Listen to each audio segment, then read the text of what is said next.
Hey, Dog Nation, happy Thursday to you. Welcome into Cover 4, a reasonable facsimile thereof. My name is Brandon. It's actually Cover 4 Live. Let me get that correct. We're off to a rip-roaring start here. There's only three of us tonight. Jeff Sintel has the night off. We wish him well as he does that. Mike Griffith is on hand. Connor Riley there as well. I am here there too. Braves take an early lead. I got my Braves jersey on tonight as the home team has a chance to clinch the National League East tonight. What a night that'd be. By the way, as one of our Dog Nation daily frequent commenters pointed out today, today's also UGA night at Truist Park with the co-branded Braves Georgia hats. A lot of Dog fans in attendance tonight anyway, and hopefully they get a chance to see the Atlanta Braves clinch the division, but that's a different conversation for a different day. This on the subject of Georgia football, as the Dogs get ready to take on Arkansas on Saturday. A lot of interest for all of this game and what we expect to see. I thought maybe it might be kind of fun tonight to kind of begin all of this with a little bit bold predictions. Maybe I always like to do bold predictions when you go into something as big as what this game on Saturday is going to be. So, Connor, I guess I'll start with you if you don't mind.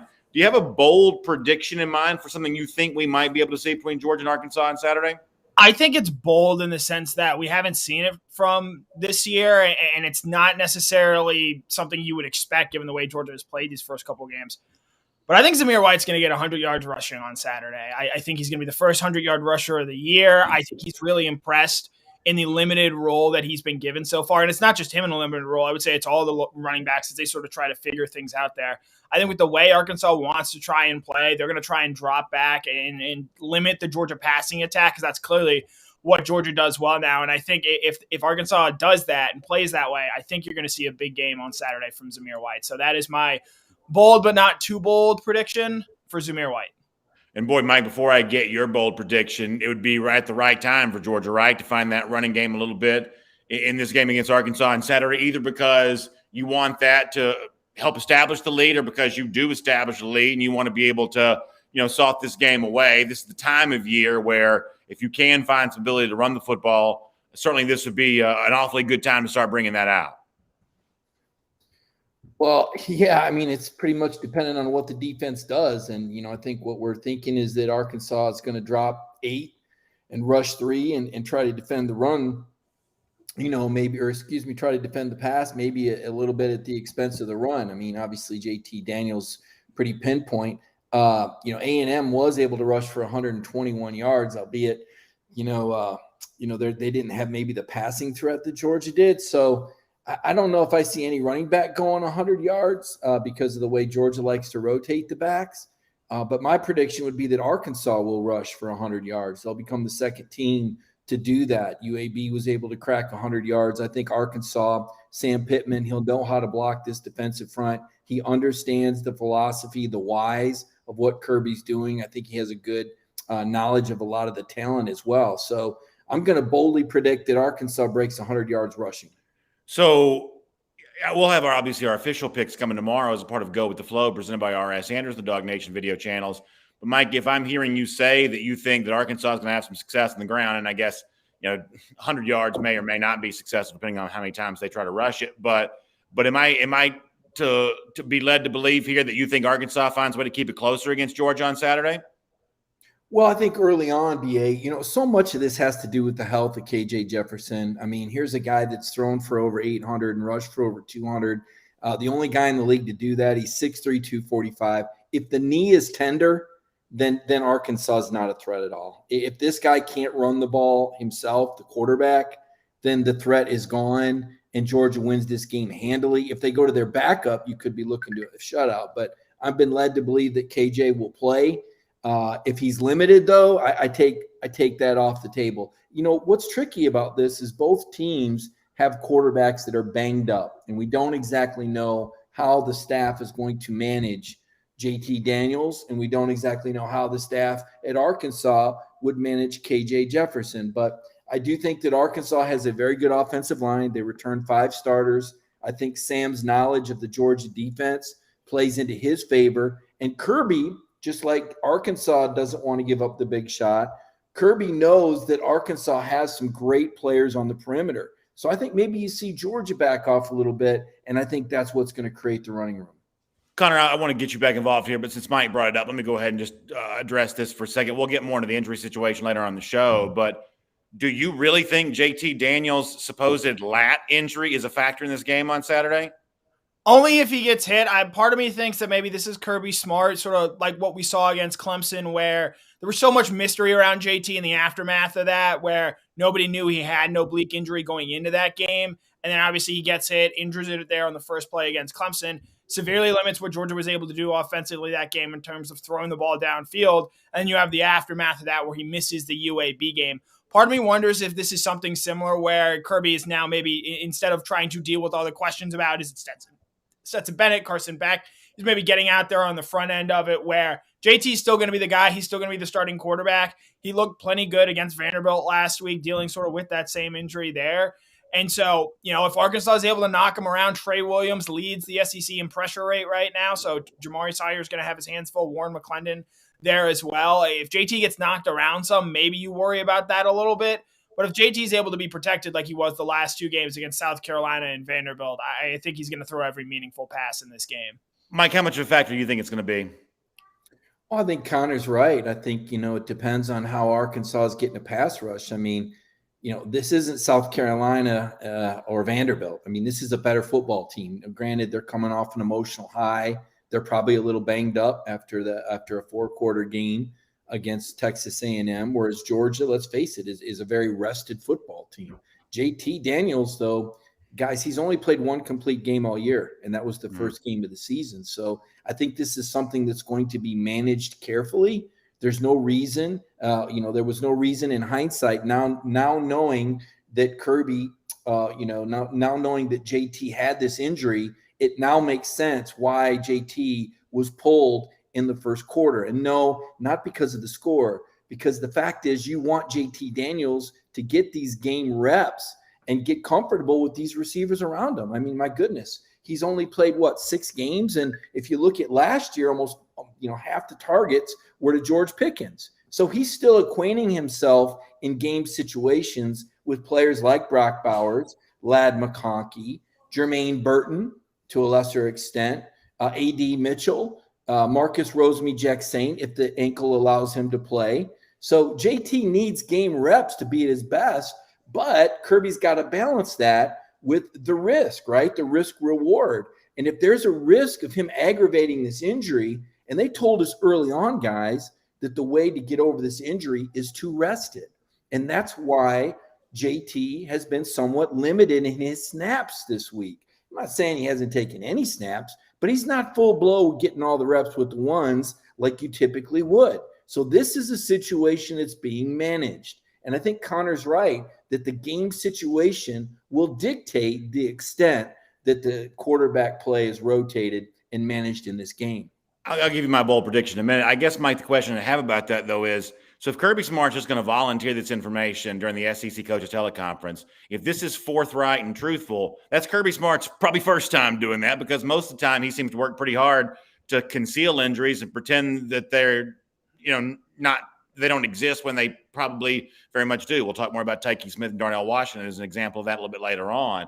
So, I guess part of my reason for assuming that JT's probably fine is the fact that if he wasn't fine, Kirby Smart would be trying to keep it a secret as opposed to broadcasting. I mean, like the comparison I made on my show today was Bill Belichick putting Tom Brady on the injured list 3 consecutive years every single week, despite the fact that he started nearly 200 straight games, that sometimes the misinformation's about vomiting out a bunch of information as a bunch of just try to conceal a bunch of information. I guess that was the thought that I had about Kirby Smart, which is if he was injured, why in the world would Kirby Smart bring it up?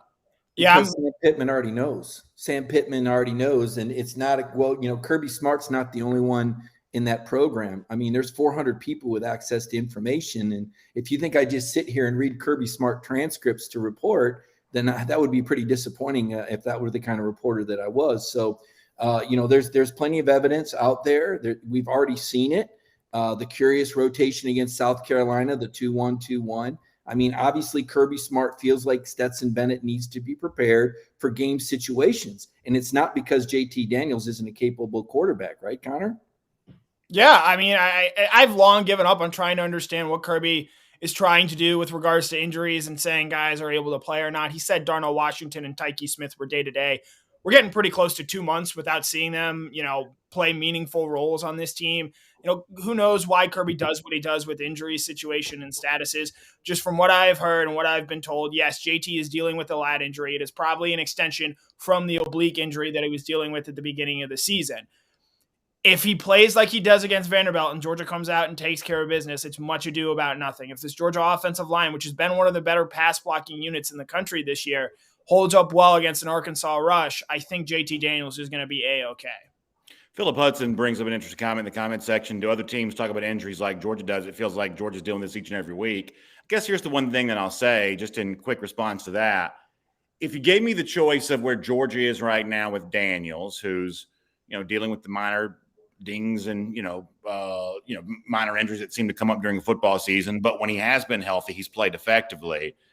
I think I would probably take that over what may or may not be going on with Spencer Rattler at Oklahoma right now, where he just seems to be a shadow of his former self right now, and Oklahoma fans themselves seem to notice it. And DJ Uiagalelei right now is not really blossoming into, at least in the early stages of this season, the five-star quarterback maybe a lot of folks think he's supposed to be. I would say that C.J. Stroud at Ohio State's kind of dealt with some similar type stuff, and that thus far I would say that when I've seen him, he's kind of only been okay. So given the choice of players who've been healthy and played and maybe not been great, or a player that's been really pretty strong when he's been healthy enough but not fully healthy for the season, I think I'd probably take the scenario that Georgia is in on that, as opposed to some of these other would-be championship contenders that really, frankly, have a pretty disappointing, start to their season, at least when it comes to the quarterback play. I would agree there. I think, JT, you've liked what you've seen from him when he's been on the field this year. Obviously, I think he had the bad interceptions against South Carolina and Clemson. But, I mean, again, that Vanderbilt game, he's a Justin Robinson drop away from a perfect first quarter there, doing everything you want. Now, Vanderbilt is not a capable or quality team, but I think even against Clemson, where he was clearly hobbled, clearly unable to throw the ball deep downfield and working with, at that point, a pretty unknown receiving core, he still managed the game there pretty well and led Georgia to a victory. And obviously, Clemson has had a number of injuries and an offense that, quite frankly, looks broken. And I think Georgia's defense played a big part in that. And so it's worth keeping in mind that while, yes, JT does have these small sort of injuries that are flaring up right now, Georgia's got a pretty tough 4-game stretch here where they go, Arkansas this week, at Auburn, which, again, is a dumpster fire, but it's still on the road against an SEC opponent, home against a physical Kentucky team, and then you play Florida at the end of the month. You get a bye week in between there, which I think is really going to help JT Daniels. But if JT is able to successfully navigate these next 4 games and stay healthy throughout all of them, I think it really ramps up for a big, final month plus of the season for him there. No, I think that's probably right. As far as a bold prediction for me, one of the things I've talked about a lot this week is my memories of the 2019 Notre Dame game, and the fact that there's a lot about this build up to this week that almost reminds me a little bit of Notre Dame. Georgia had played 3 games to start the 2019 season. They'd all been easy wins at Vanderbilt, Murray State, an Arkansas State team that in a lot of ways is a little bit similar to this UAB team that Georgia played a couple of weeks ago, kind of one of those better group of 5 teams. And Georgia just absolutely manhandled Arkansas State that day, much the same way they did UAB a couple of weeks ago. And really through 3 games of tune-up competition, Georgia in 2019 had played about as well as you could. Georgia also had the Clemson game this year, but once again, 3 games of tune-up competition. Georgia played about as well as you could, and yet in the Notre Dame game, even though they won, even though the atmosphere was electric, I was pretty disappointed with what I saw from Georgia that day. By a national championship standard, Georgia wasn't ready for prime time against Notre Dame, and they were lucky to win the game when they did. It was really a precursor for what would end up, for me as a fan, be a pretty disappointing season the rest of the way, where Georgia just didn't come close to really hitting on all cylinders the way the very best teams in the country did. I bring that up to say I think Georgia's in a different spot right now. And I hope I'm not disappointed by saying this now and having that proved to be wrong later on. But I think Georgia's just in a different spot right now. And my guess is that Georgia is more capable of controlling an Arkansas team that may or may not be better than what Notre Dame was in 2019. But this Georgia team right now, 2 years later, I think is clearly better. I think just more mature as a program, just more fun to watch, more spectacular really on both sides of the ball. I think Georgia scores at least 35 points on Saturday, and that's not the kind of thing that I've been used to seeing Georgia do in big games like this. They could not move the football against Notre Dame, throwing it or running it back in 2019. But I think that Georgia scores at least 35 points on Saturday, and I think they flex a little bit. Early game, but it's still a national TV audience. I think Georgia gets a chance to flex a little bit against Arkansas on Saturday. Mike, how does that count as a bold prediction for you?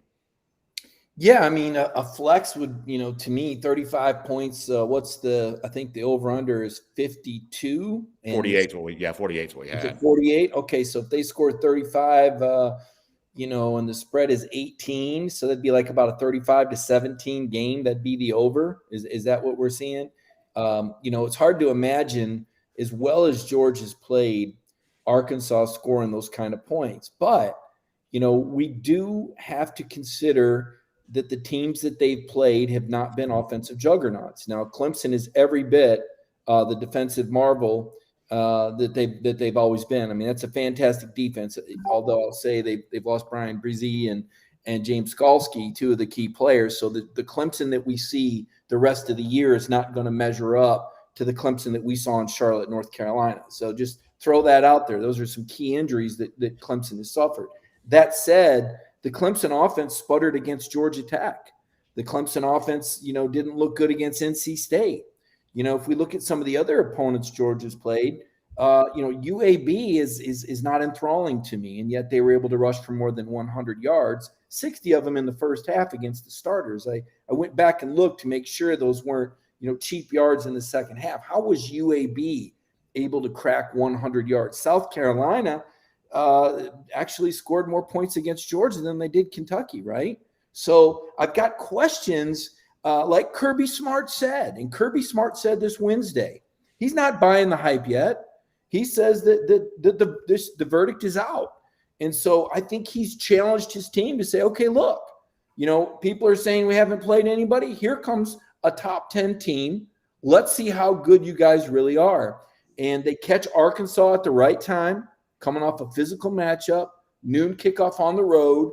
And I think the defense will play really well, Brandon. I do. But I still think Arkansas is going to be able to make some plays deep on this Georgia secondary. Let's remind folks, no Jeff Sintel tonight. He's just off. Sometimes I say on assignment. Jeff is not on assignment tonight. He's enjoying a night off, and we'll allow him to do that. It is Cover 4 Live, though. This is sort of like back in the old days when Demolition had 3 members, but 2 of them would defend the tag team title. That's kind of what we are tonight. It's Cover 4 Live, but at any point in time, you may see 3 of us in the ring together, and that's what we have going on tonight. Mike Griffith, Connor Riley, I'm Brandon Adams, and happy to have all of you with us here this evening. Those are our bold predictions on Georgia and Arkansas. You can continue to give yours in the comment section there as well. In fact, we'll love to read a lot of your comments as we kind of roll through tonight with everything else that's going on. We did talk some JT Daniels a little earlier, but we'll talk about the rest of this Georgia injury situation here for a moment right now. It seems like that while Erie Smith, Darnell Washington are maybe back and maybe practicing, the sense that I get, Connor, is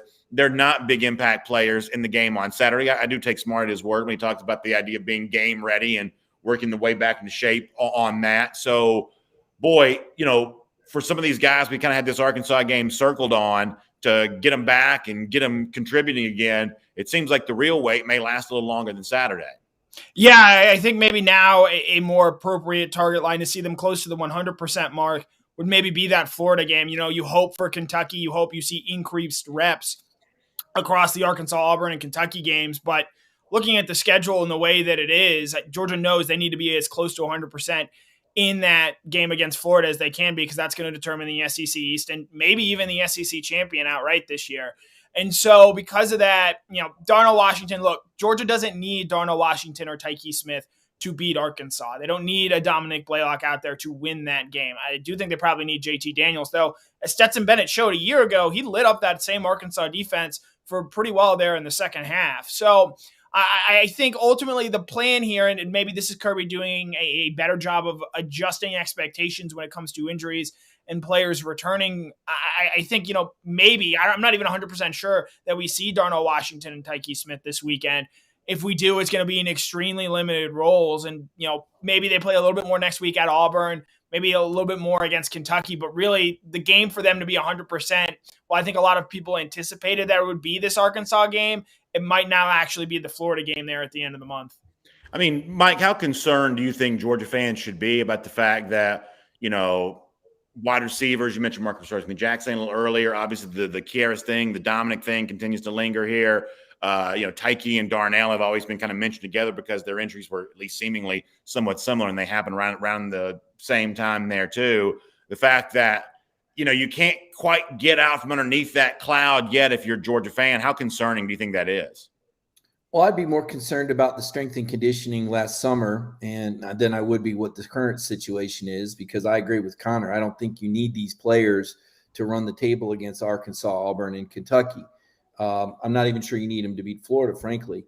And the good news is you've had other players emerge, right? It's next man up. You always think you can't live without this guy until the next guy steps up. And I was just so impressed with Ladd McConkey. Obviously, we've all been impressed with Brock Bowers, and John Fitzpatrick is doing yeoman's work as a tight end in a very Charlie Warner kind of way, which is to say effective. I mean, he's a 6'7", 250 guy that can block. He's not a potential superstar like Darnell Washington, but, there's not much you can do. Originally, they had targeted the Vanderbilt game to come back, and I think Kirby was being honest Monday morning, BA, when I reviewed the timeline. I don't think there were any games played. I think he genuinely believed going into the week that these guys would be ready. He'd left them at home from the Vanderbilt trip to have a couple more days, and they went out there, and after 2 days of practice, he spoke to us after Tuesday and realized that these guys weren't quite ready. So I think he was being honest. I don't think there were any games played. As for the day-to-day thing, I think Kirby was just upset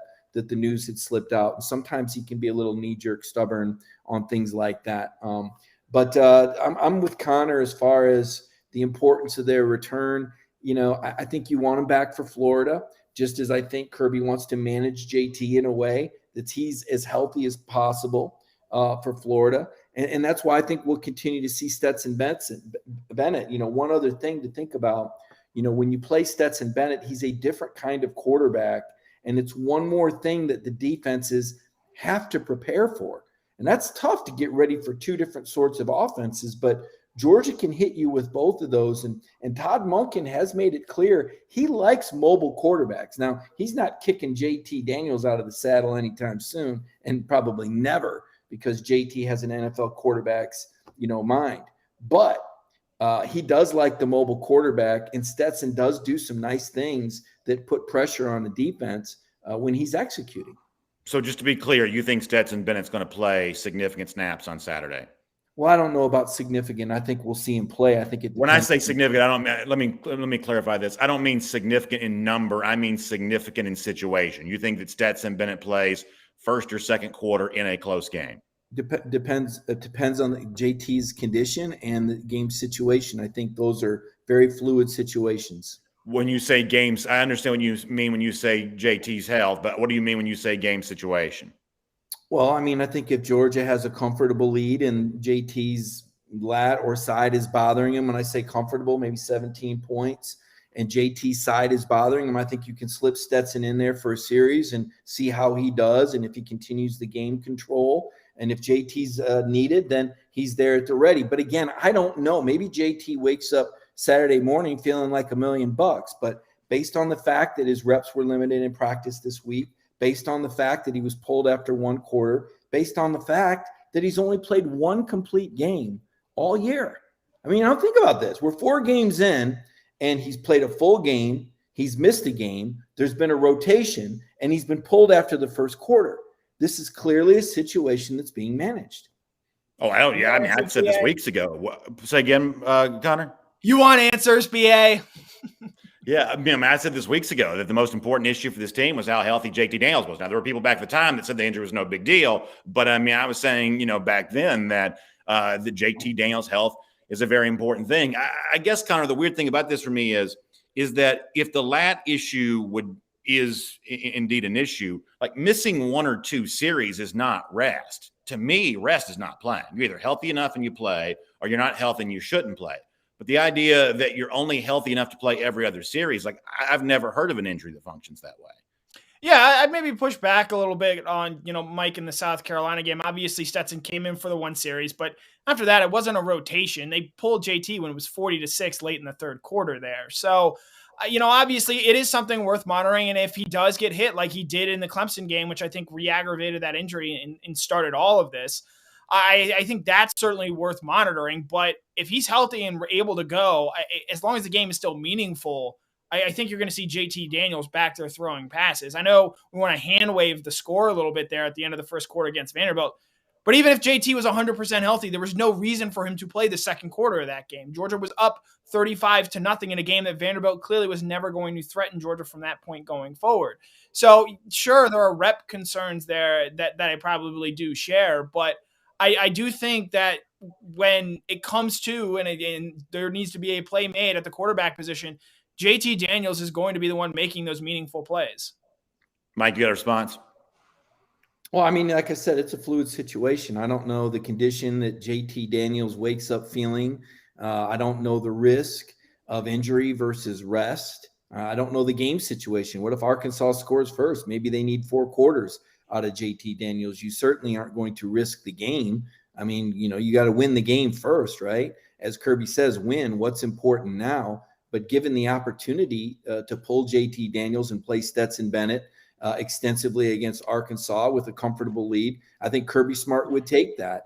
We're talking about the potential for JT Daniels getting hit.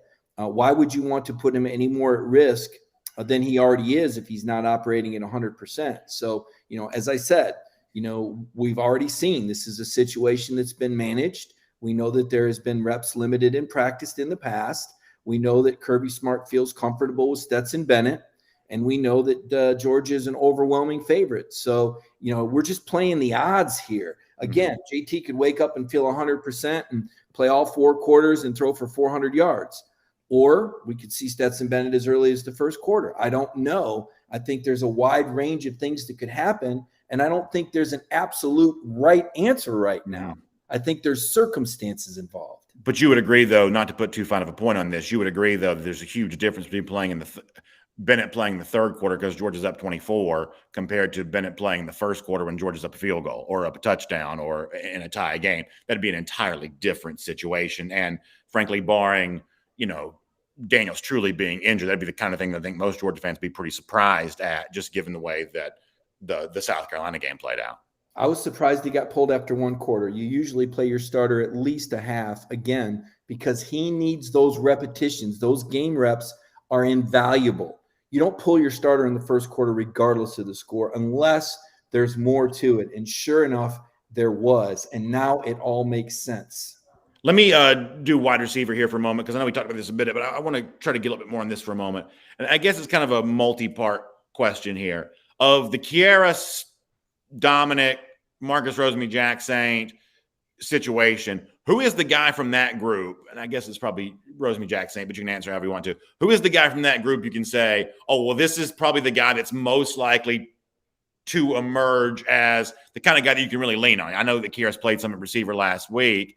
And let's say that for all these guys, this just kind of lingers a little bit, given the fact that we've seen more from Land McConkey than certainly I thought we'd see in his freshman season, although Terrence Edwards tried to tell me 1,000 times that he was going to be good. But it was certainly better than I thought he was going to be. And given the fact that A.D. Mitchell's been, capable, and you've had nice moments for some of these other guys there as well, does Georgia have enough at receiver without the injured guys offering you much of a contribution there? Connor, you can go first on that if you want to. Against the rest of its slate, I think it might, as long as Jermaine Burton is healthy. He's really impressed me these last couple of weeks as he has come on there. I think A.D. Mitchell played really well against South Carolina. And Ladd McConkey, I mean, the pass that he went up and got and scored the touchdown on last week, I quite frankly did not know he had that club in his bag. Yeah. So for him to go out and do that, yes, against a poor Vanderbilt team, but I thought that was still a pretty impressive play there.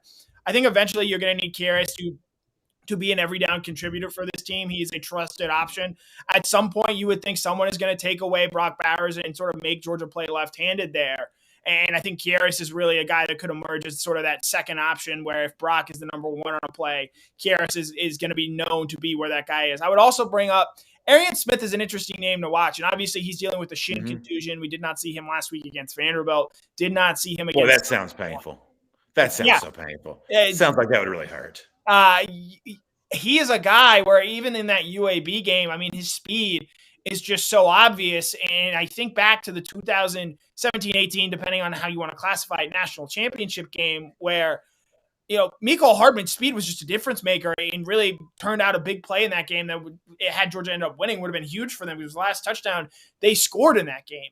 And I think Erie Smith against a Florida, against an Alabama, I think that speed could be something similar. So seeing him come back as well, I think would be something to monitor there as well. I do think they're going to have to get some of these guys back. And I do think, Dom and his injury, I think maybe the Florida game is probably a more realistic target for him, just given the hamstring injury and what we know about hamstrings. It's similar to a lat and oblique. It's just rest. That's the only way it really gets better. And so while he's working, it sounds like he's over the knee injury as far as we know, but it's that hamstring that is really keeping him out right now. Mike, let me ask the question a different way. Do you think Georgia could beat Florida with the 70-man roster it took to Vanderbilt last Saturday? Yeah. So it sounds like if that's the case, then do they come back? How soon do they come back with the Karrases and the Darnells? That maybe that's just not that significant of a question given the way this current team is playing, man. No, I think it's a fair question because I think that you want balance with this offense and you want it to evolve. Again, last year's offense was kind of just thrown together. You went through 4 quarterbacks. You didn't have a spring. There really was never a settling effect, right? JT came in, first game, had to produce 400 yards because they couldn't run the ball. Second game, blowout. Third game performed well, but took a pretty good beating at Missouri, truth be told. And then the last game, you had this hodgepodge offensive line against this fired-up group of 5 team trying to make history. This year you start out with a tremendous Clemson team that throws you a curveball with their defense that you're not expecting. And then he doesn't play the second game, right? And then the third game, he gets pulled on the third series for Stetson Bennett. And then the last game, he gets in one good quarter. Right about the time you're thinking, this is the Georgia football team you want to see, he gets pulled out after one quarter. And at the time, we were irate, like, what in the world? Let this team do what it does. But now we learn that JT is managing an injury. So the amount of time that JT can get with these players in game situations is invaluable because, guys, we're talking about a national championship mentality here. And so when we provide critical analysis of Georgia and say, we wonder about this or we wonder about that, we're not talking about on an 8 or 9 win game scale. We're talking about how does it measure up to a championship level standard. This receiving core is nowhere close to what Alabama's or what LSU's or what Clemson was the last 3 years. In fact, if you look at the conference numbers, they don't really rank at the top of the league at all. But they're effective and they're efficient. And that's the magic potion is efficiency. We keep talking about it. They haven't had a run from a running back longer than 23 yards in 4 games against 3 really bad football teams. And you can't break off a run longer than 23 yards. So these are, but they're efficient, right? They're averaging 5 yards a carry. So, we're kind of, comparing Georgia to where we think they got to be to win a national title. So to your point, every person that can contribute is important. Kieras especially because he's a leader, right? And because he's a go-to guy that you can count on to be assignment sound and catch those third down passes. Marcus Rosemy-Jacksaint, yes, he's done some nice things, but AD is going to fly by him on the depth chart anyway because AT is a true deep threat. I don't know what we're going to see out of Dominic Blaylock. I hope sooner the better, but this kid's been out over a year now. The hamstring has followed the knee. You wonder where he's at mentally after such a long break from football. Where does he fit into this offense? Is he better than any of the guys that are out there? So I think every man counts. Every man is valuable. So to your point, but of those 3, BA, I would tell you I think Kearis Jackson is the most important.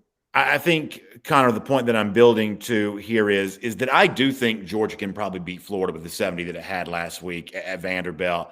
I think it takes more than that to beat Alabama. And I'm not quite sure what that is, whether it's like, okay, you're in the 2 tight end set because Darnell's back, and now your running game's more effective because you have the extra blocker, and then you're obviously also throwing to Darnell there as well. Or one of these receivers becomes that really, truly reliable weapon to kind of go along with what Brock Bowers been thus far this year. I almost don't know what the added element is. But when I think about the fact that in December, I do believe Georgia will be playing Alabama, and I do believe that's going to be viewed as a very tough game because I think Alabama is about to play some good football. When you start thinking ahead to that, boy, from something of this injured stew of players here, I got to have a pretty darn great player emerge from that to give me that one more big weapon to go along with what I think the Georgia offense actually functioning pretty well right now. I think through 4 games, this is probably, even with the bad Clemson game, this is about as smooth as I've seen Georgia playing offensively under Smart. But I need that one more big weapon. Somebody from this injured group's got to give me that if I want to beat Alabama, I think. Right. The thing with these injuries is that we all thought guys like Kearis Jackson, Dominic Blaylock, obviously before the second ACL injury, Darnell Washington, we all thought these guys were going to be potential difference makers, not just in games against South Carolina or Arkansas, but potentially in games at the end of the season against an Alabama, against an Ohio State. And while the emergence of Brock Bowers is nice, it's worth keeping in mind, and Ladd McConkey is a redshirt freshman, Brock Bowers is a true freshman. When they play Alabama in the SEC championship game, that's going to be the biggest game by far they've ever played in, whereas Kearis has played in big-time reps, played at Alabama a season ago. Dominic Blaylock played briefly, albeit he left in the first quarter, but he's played in big games that freshman season. I think that experience is part of the reason why you've seen Alabama come in and play so well in these college football playoff games over and over again, because they know what to expect. And at the end of the day, you look at maybe some of the weaker leagues, that 2018 team, that 2019 team, they just didn't have the horses there at wide receiver. And I think Georgia might now have the actual physical horses, but they're getting the hooves worked on. They're, got a little cold running. The horses aren't in tip-top shape with the Kentucky Derby coming, but the Kentucky Derby is not this weekend. They've got time to get better, run a few more races beforehand, and really get up to full speed before playing in the Kentucky Derby there against Alabama. And then if they win that and do well, then they go on to the Preakness in the college football playoff and then finish the Belmont potentially in the national championship game. Connor, I gotta come back at you on the 2018 receiving core. Those guys they got 3 guys in the NFL. I mean, 3 of those players played in the NFL. I don't think the receivers were the issue in 2018 or even the offense. I thought the defense was what let Georgia down in that SEC title game. So I'm not ready to write off McCole Hardman and Riley Ridley and Isaac Nada, a few guys that made it to the league for a bit. And I think J.J. Holloman was headed there. And DeAndre Swift brought a whole nother element to the backfield than what we see right now. So I'm not ready to say that, as I told BA earlier this week, we had this discussion. I much prefer this offensive coordinator and this game plan. I think Todd Monken is amazing. And I think the fact that JT can fly this jet, and even Stetson, if you look at Stetson's number, yeah, he had the interception, but he was still 11 for 15 for 151 yards. And he can really run. I mean, he really is a weapon as a running quarterback. So I much prefer this offensive style to what we saw in 2018, although the Great Wall was a pretty good front. They were able to get a yard. I mean, guys, this running game got stoned by Vanderbilt on 3rd and 1 and 4th and 1, okay? So I'm just not ready to crown this group yet. They need to evolve. We haven't even talked tonight, BA, about the offensive line. I'll pitch it back because I know at some point you got to bring that up tonight, right? Yeah, I mean, it's obviously a big issue. You and I have talked about this, that my thing on this is it's got to be better, but I also think as the offense continues to play that it is right now, assuming it does against better competition, which is not a guarantee, but if it does, I think the job of the offensive line just gets easier at a certain point. I think the job of Georgia running backs just gets easier at a certain point. I watch these high school games every Friday because, every team in Georgia now is running, this spread stuff. And at a certain point in time, when you got the defense spread from sideline to sideline, they got to worry about what's happening over their head there too. There's not a lot of bodies left in the middle to stop the run anymore. And, Georgia got probably caught up in the opposite part of that a little bit. So I'm right there with you, Mike, that it's a huge issue. You got to be concerned about the offensive line. It's probably not gotten it done at a championship level through these first 4 games, but I'm also of the belief that there is still plenty of time for and plenty of room for improvement.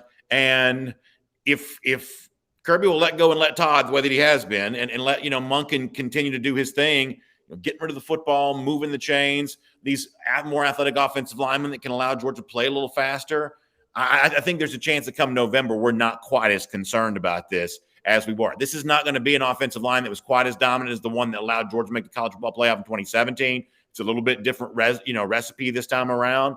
But as I said on my show today, you don't have to have 22 All-Americans. You just got to be good enough everywhere and great at enough places that you can mitigate your weaknesses. And right now, the Georgia offensive line probably needs some help from some of these other guys in the offense. And to me, Mike, there's a chance that happens. Yeah, well, there's a chance, and we'll see what happens in this game. An injury that we haven't brought up, guys, that I think is important is Kendall Milton. I still think Kendall is the the potential breakout star this year. We haven't seen it. The shoulder injury concerns me for a running back. I mean, you want that guy that's a real hammer. Kendall was the guy that was the best in the spring. Kirby had identified him as having a great spring and a good fall too. And, now it just seems like we've got this hodgepodge, pick a name out of a hat. I can't even tell you, I thought for certain that we would see situations that would play to the running back strengths, but I'm seeing James Cook running between the tackles on 4th and 1, and Zamir White's on the bench and Kenny McIndoe. And, Kenny, I don't know what's going on back there. It almost seems like AYSO soccer where you got to make sure everybody's played enough minutes or something. Well, in the Cook situation late in the game, I just think they were holding Zamir White out. We knew they weren't. I didn't know before the game, but we found out during the game they weren't going to play Kendall Milton. And on the short yardage play for Cook late in the game, they just weren't playing Zamir White in that scenario. And if I had to assume, that's what I assume was going on right there. I think if Georgia was playing Florida and the game was on the line, it was 4th and 1. My guess is Cook's probably not getting that carry right there. Don't you think?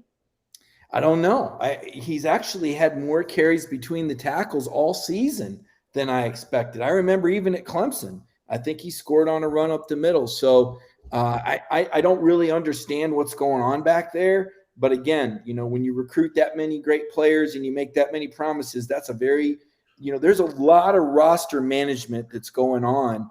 And that's part of being a championship team. That's when you have a roster like a Georgia or like an Alabama or like an Ohio State, the roster management is very, and Clemson for that matter, the roster management is very delicate. I know you guys saw what happened at Ohio State. The linebacker gets upset, just walks off the field. He's out. And we've seen in Alabama, we've seen guys fighting on the sidelines. I mean, these are extremely talented and competitive players that want to be on the field that at some point were told they were going to be on the field. And so they get frustrated by that. One of the most fascinating things of the portal to me is not that Georgia's had these players leave, but that all of them had landed in FBS programs and are playing roles in FBS programs when in all actuality, only 40% of the players across the country that go in the portal end up on FBS rosters, but Georgia's about 10 or 11 for 11. So they're losing good players that are going elsewhere and playing, and they still have this amount of talent left. So I don't want to underestimate, BA, the importance of roster management and a lot of these players, trying to audition for the NFL. What do you think, Connor? Yeah, I think at the end of the day with this Georgia team, it's going to come down to offense. You mentioned it's been a while since I had a chance to speak, but the offense is what's going to need to be fixed in these big games. The last 3 games against Alabama, the 3 of us here have scored the exact same amount of fourth quarter points as the Georgia football team has. That's where it really has to change. They have to show that they can go out and play a 4-quarter game. And if you want to think about scoring points against Alabama and how many you're going to need to win, I mean, I believe Alabama has scored 30-plus points in, I think, 20-plus straight games now or something along the lines of that. So where do you get those 5 touchdowns? You figure, all right, maybe we get one from Zamir White. Maybe we get one from Jermaine Burton. You think, all right, maybe we can luck one in on defense or special teams. Can you get one from Brock Bowers? Can you get one from Akirus Jackson if he's healthy? Where do the points come from on this Georgia team? I think that's the storyline to follow when they play in bigger games. I think this coming weekend against Arkansas, it's going to be an interesting test, just given the way that they play and the way they want to try and drop coverage and make you play sort of a soft zone, similar to what we saw Clemson do against Georgia in the season opener. How Georgia goes about scoring points in this game is going to be really interesting to me in terms of, all right, because I think we all here expect Georgia to win, but if Georgia's able to put up, say, 31, 35 points in this game, where do all those points come from? You're asking where the 35 would come from in a game like this? Yeah, or just how does it get not I don't need answers, but how does it get built up to where you're getting those 5 touchdowns from how many ever different? I mean, right now, just simply speaking, I see probably 3 from the air and 2 on the ground right now is about what I see. This team is better throwing the ball right now than they are running the football. That's just what they're better. Mike, are you intentionally looking at me right now? That's pretty impressive. Mike, a nice dramatic portrayal there. But this team right now is better throwing the ball, and I'm actually okay with that because, as I was saying a moment ago, Connor, I just feel like that you can propel your running game with how well you throw it. You can't really do the opposite anymore. I mean, people forget this, but Georgia's running game in 2019, when you still had DeAndre Swift, when you still had Isaiah Wilson, you still had Andrew Thomas, you had Solomon Kinley. They were down a yard per carry on average that year from where they had been in 2018 with all of those weapons in place because the passing game wouldn't work. And teams just figured out how they wanted to defend Georgia there from that standpoint. So your passing game can propel your running game in the modern age a lot easier than your running game can propel your passing game. Right, and I still think maybe there's not necessarily a national respect level from this Georgia passing offense because, well, I thought Clemson laid out a great blueprint, and maybe it's just because they happen to have the athletes to go out there and execute it. We haven't seen UAB, South Carolina, Vanderbilt sort of do that similar thing. I think Arkansas might allow them to do that this weekend, and how Georgia goes about attacking that and improving on that will be one of the keys to watch for me this Saturday.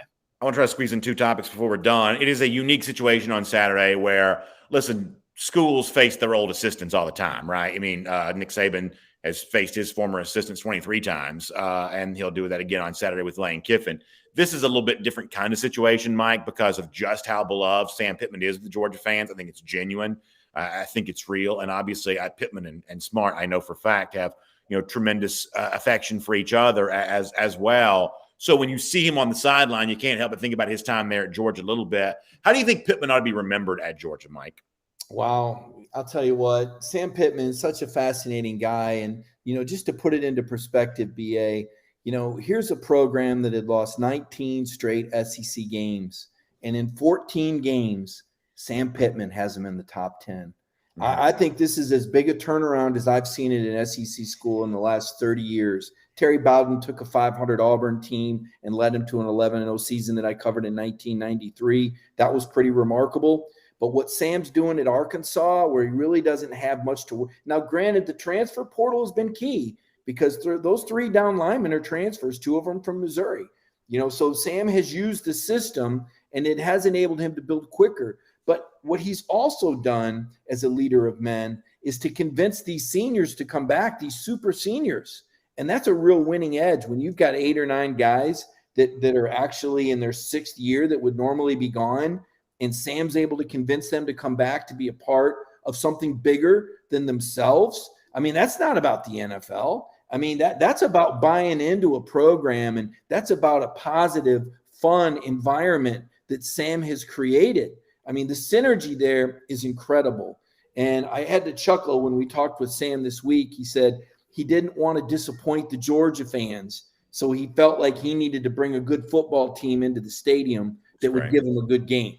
I'm sure the Georgia fans are relieved to know that Sam doesn't want to disappoint them and bring a competitive, but he's just such a pro. How should he be remembered?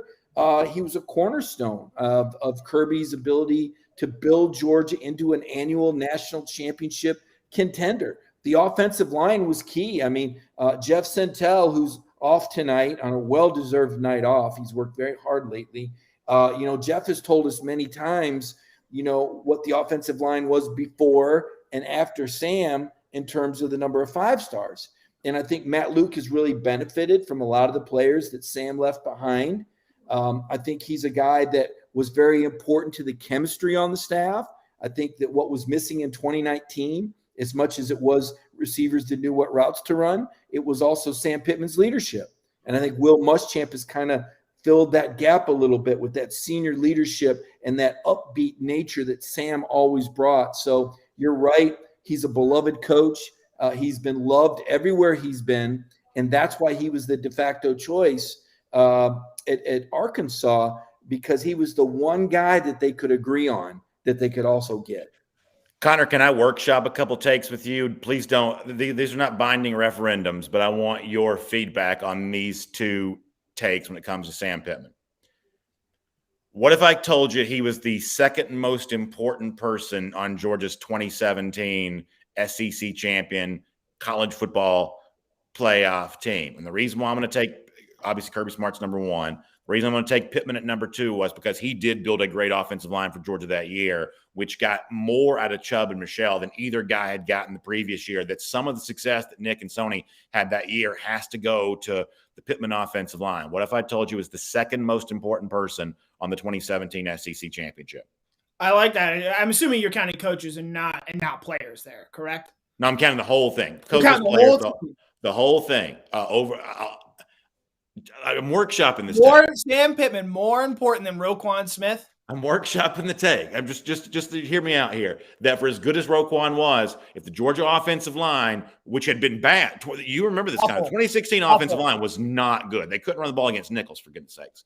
But in 2017, it was a complete metamorphosis. So had the offensive line not been better, the season that Roquan had would have been wasted. It would have been wasted on a team that fell far below the SEC championship game standard. So for as good as Roquan was, the real transformational aspect of Georgia that year, I believe, happened with the offensive line that opened the door for Nick Chubb and Sonny Michel. I'm just workshopping the take. It's not a binding referendum. It's not a perfect take. Workshopping the take. Things to iron out there, but I like it. And you know, I've got a story coming tomorrow on Sam Pittman and Matt Luke, because I think a lot of people see the offensive line situation and think it's taken a step back, and maybe some of that people put that on Luke.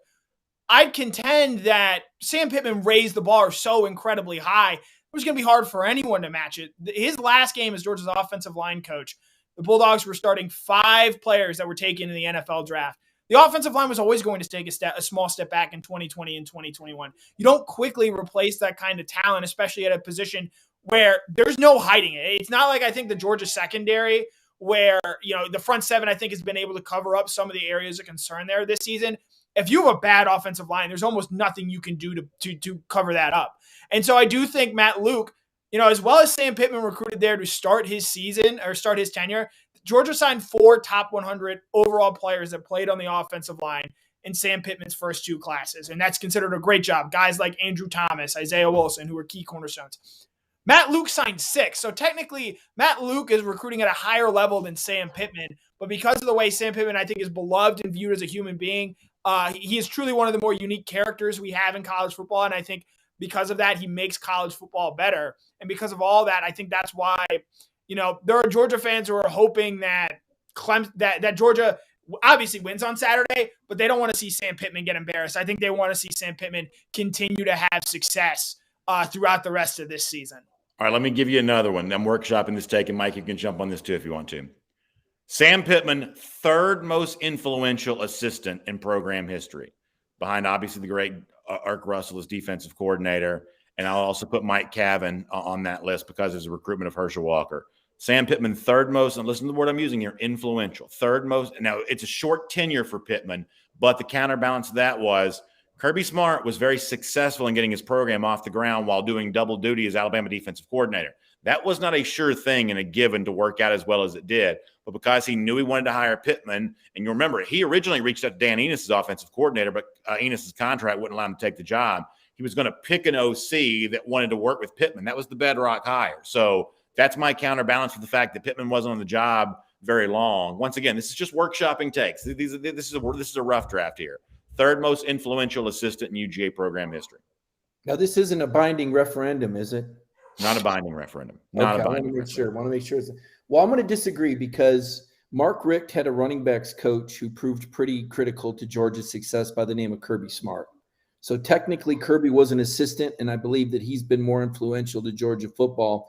And get this, I'm going to tell you Ray Goff. Ray Goff was a Vince Dooley assistant, but his importance is that he eventually came to Georgia and recruited Kirby Smart. And Ray Goff was also the MVP of the SEC when Georgia won the SEC championship his senior year. I would say he's certainly in the top 10 because of the short time in his duration. And I really hate to stick a pin in it or let the air out of the balloon. Had Georgia won a national championship, I'd be all in. But they didn't.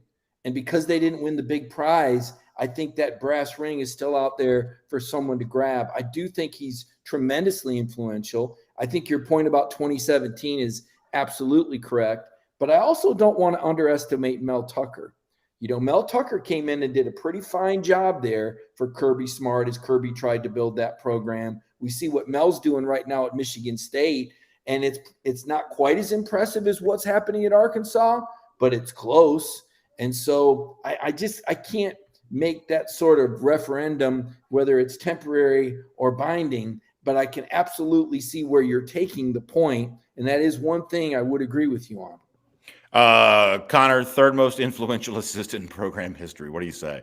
Can I throw Mike Bobo on there, specifically his job as an offensive coordinator? I think you saw he was a big reason why that offense really shined in the early 2010s there, came just as close as Georgia did in the national championship game to beating Alabama, had them right there on the doorstep. And I would also – I'm going to throw Todd Monken out there.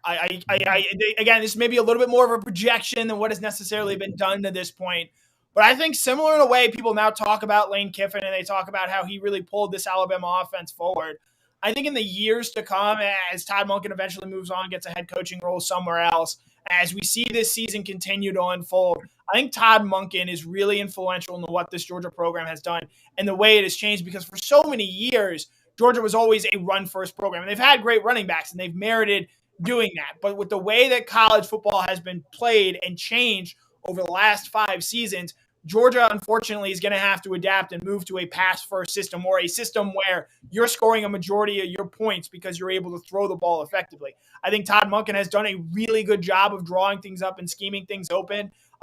Even in games that have been blowouts this year, he does stuff in games that are just so creative and I think really open a lot of things up and must make things very difficult for defensive coordinators. And so, while it's a little bit of projection, while Sam Pittman obviously did great work here, I would throw 2 Georgia offensive coordinators there in Mike Bobo and Todd Monken. I'm a little bit surprised that no one brought up Brian Van Gorder, who was Rick's first defensive coordinator. My argument against Van Gorder on this list is, while Willie Martinez was obviously nowhere near as good as Van Gorder, Georgia did win an SEC championship with Martinez as DC. And for whatever reason, Brian Van Gorder was never the same after his time at Georgia came to an end. And that's one of those things. I'd read a book on this subject. How a guy could be that impactful as a Georgia defensive coordinator, and then after that, never had any professional success. And I don't say this, in any way, I'm just objectively true. Never really had anywhere close to that level of professional success. Again, I'll never understand how that could have been the case, but obviously Van Gorder is another one of these names that'll come up. All right, let's kind of broaden things out to finish things up here on Cover 4 Live here for a moment. We got a big slate of SEC games. This is the best slate thus far this season. It's not even close, and it's arguably one of the better slates of the entire year. It's going to be really, really fun. Georgia, Arkansas is obviously one of the main events. Alabama, Ole Miss, clearly the other, but there are intriguing games with LSU and Auburn and Kentucky and Florida. Even to a degree, seeing if Tennessee can finally scratch for a win in SEC play at Missouri. There's some fun stuff going on in the league here this week. Mike, what do you think is the most interesting intriguing SEC game here this week? It doesn't necessarily have to be the best outside of Georgia. That's probably clearly Alabama, Ole Miss. But which one interests you the most? Well, I kind of like drama. So I'm going to go with Auburn at LSU, because I think there's a lot of high-stakes drama playing out on the Plains with the receivers coach being fired this early into the season, the legacy quarterback being benched, the ruffling of feathers from Brian Harsin, and the COVID shot, as you referenced humorously earlier today on one of our tapings. People don't want to miss that show. I promise you. Sure. The big show tomorrow is going to be awesome.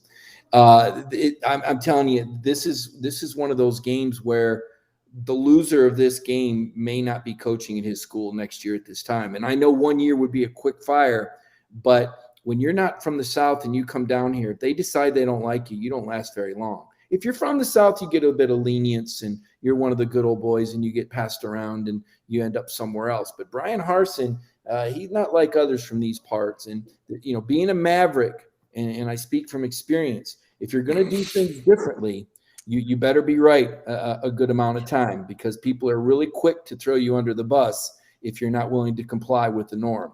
So I think Harsin needs this win. Conversely, I believe that Ed Orgeron needs the momentum greatly. Now, he escaped Mississippi State with a victory, but this is a night game at LSU. This is exactly the kind of game that LSU is expected to win. It's also a revenge game from last year. So there's a lot of factors here.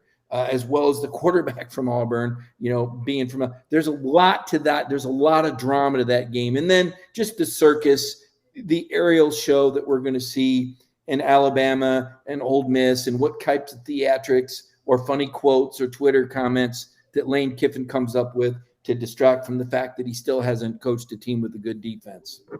Yeah, listen, I think you're absolutely right about the LSU Auburn game. It's not going to be classy. It's not going to be dignified. It's going to be like an episode of Jerry Springer, but there is going to be such juicy, delicious drama on both sides with LSU's old quarterback starting against them, with Auburn fans furious with Harsin, with the media in Louisiana, furious with Orgeron.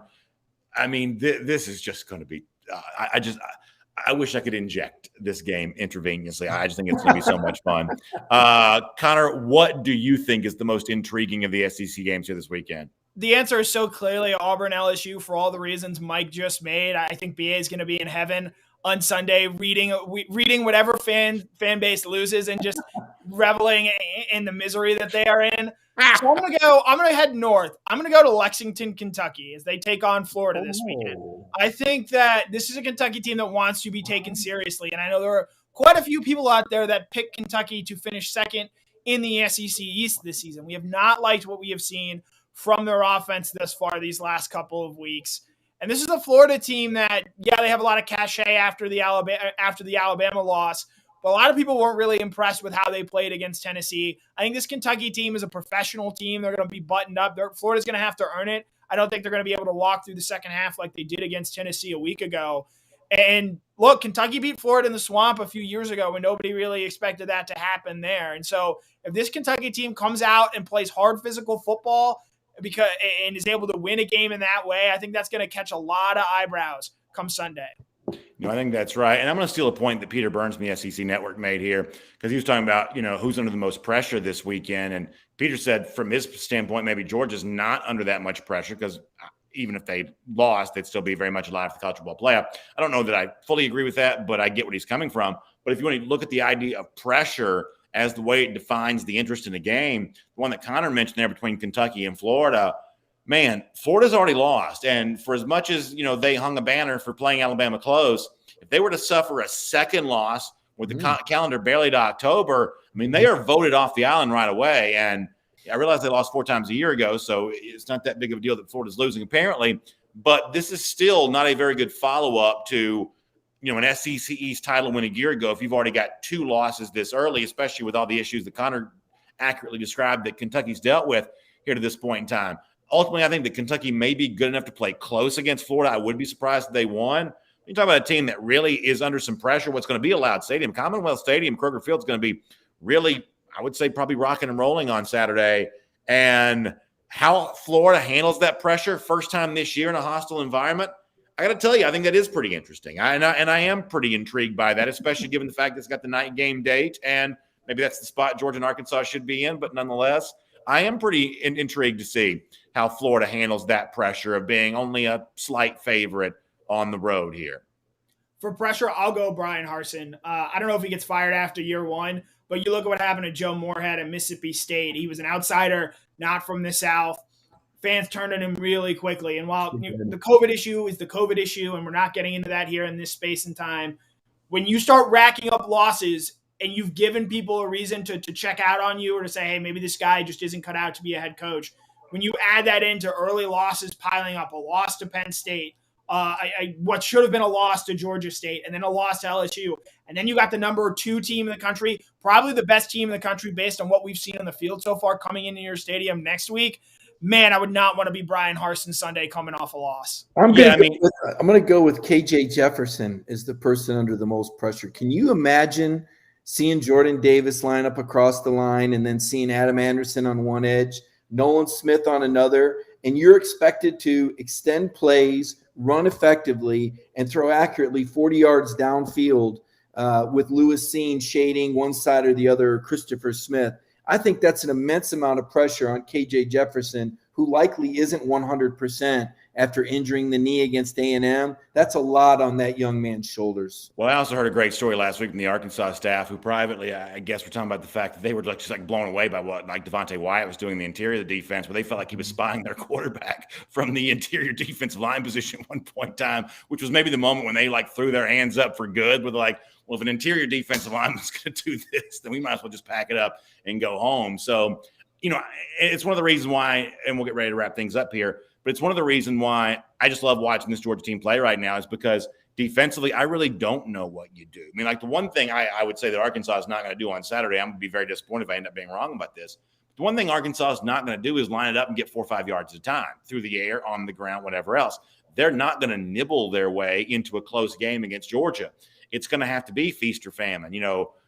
Mike, I'm sure you remember the old baseball player Dave Kingman, the all or nothing. You're going to swing for the fences. You're going to strike out 3 times, but you may hit a home run in that 4th at bat. And, if you're Jefferson and you're healthy enough to play, that to me is the only recipe you have there. You're just not going to consistently move the football on a play-by-play basis against Georgia. You got to go for it all when you get a chance to. And if you're Georgia, if you give up a big play, shake it off and go get your own havoc play or get your own big play offensively. But if I'm Arkansas, I think that's the only thing I can do on Saturday. Yeah, no, that's it. You try to exploit the one weakness that Georgia has. And we look, guys, we knew that it was a complete reload at corner. You lost 3 former starters at cornerback and then another projected starter, and Jalen Kimber goes down with an injury. I mean, that's a lot. And I think that Darian Kendrick has performed admirably. I think he's solid. And I think we're watching to see who emerges from Keely Ringo, Amir Speed. And I think Lassiter's in the conversation. This is a guy Kirby was very bullish on. So that position is the one to me to really keep an eye on. Sam will certainly target the corners. This is not rocket science here. You're going to go after those cornerbacks. And Georgia will shade appropriately. Do they shade the side that Burks is on, or do they automatically shade the Ringo Speed side with more trust in DK? And that's where I think we'll see a little cat and mouse, 3 deep, 2 deep, cover 1, depending on how effective Arkansas is with the run game. Connor, we'll get ready to wrap up here. A couple quick comments. Cisco Hurtado mentions Latavius Brini. Obviously, a lot of folks want to see a Tyke Smith return. What have you thought about Brini thus far this season? I think he's been what a lot of people thought Tyke Smith would be. Mike sort of brought this up earlier, touching on Bowers. Bowers and Latavius Brini for Washington and Tyke Smith going down when they did. I think they've exceeded the expectations even the biggest, Tyke Smith and Darnell Washington fans had for those guys. Bowers leads the team in receptions through 4 games. And Latavius Brini absolutely looks like he belongs there in that secondary, having a big pass breakup there in the game against Clemson, having 3 on the season. And so with the way those guys have played, I do think that makes it easier for Georgia to ease Darnell Washington, to ease Tyke Smith back into the rotation, because those guys have played so well, and there might not be a need to mess with the mojo that they have built so far. Mike, make this the last comment. VTW mentions Georgia and its improvement year over year. I'll give you the last 3 years, the 18, 19, and 20 seasons. How confident are you right now this Georgia team is better than the one you've seen in the last 3 years, which are the 3 years since Georgia made the college football playoff in 2017? I know it's only 4 games, so I'm asking you to extrapolate here a little bit. But how confident are you this is a better team than the last 3 years worth of Georgia teams have been? I don't know that it's better than the 2018 team, but it's in a better position to win the SEC championship than the 2018 team was. I think that's a fair point, but just to follow up, tell me exactly why so I know we're on the same page. I liked the offensive line, and I like DeAndre Swift as a No, I'm sorry. Why is it no, I get all that. I'm sorry. Why is it in a better position right now, just so I can make sure I understand? Because I think Alabama's down. They just lost 6 first-round picks. Their quarterback isn't experienced. Their defense isn't what it was, albeit it's better than it was a year ago. And most importantly, BA, Georgia finally has a favorable schedule. Yeah. I mean, they had a really bad schedule in 2019 with 5 teams getting a bye week. I think they were set up last year. This is a schedule that's conducive to a national playoff championship. No, I think that's also really strong. Good takes all the way around. Mike Griffith, Connor Riley, thanks so much. Next Thursday, Jeff Santel will be back with us there as well. Most importantly, you will be with us. We love your comments. We love interacting with you. I'm laughing about half the show. Y'all are making fun of me about my broken clock behind me. This clock just will not work. We've tried to fix this thing a million times. It just will not work. But I think it still kind of looks nice. A broken clock is about as right as you on your picks this season. So what is it that Big Lebowski says? It completes the room. It ties it all together. The clock kind of ties the room together. So the clock stays even though it's broken. So y'all have me cracking up in the comments. Y'all have me cracking up in the comments all show long. So Connor and Mike got good stuff coming all weekend there, DogNation.com. I got you for Dog Nation Daily tomorrow morning. We'll do our first and 15 starting at 9:45. The show itself starting at 10. Jeff Santel on hand. We'll talk Mikael Williams. We'll talk Barry Alexander. We'll talk Shamar Stewart. We'll talk Kamari Wilson. We'll talk a whole bunch of names that are allegedly going to be in the building on Saturday for Georgia, Arkansas. So a lot to do. B-Red, thank you for the kind words. I appreciate that as well. We'll see you next week as well. Same time, Cover 4 Live, right here on the Dog Nation video channels. Enjoy the game Saturday, everybody.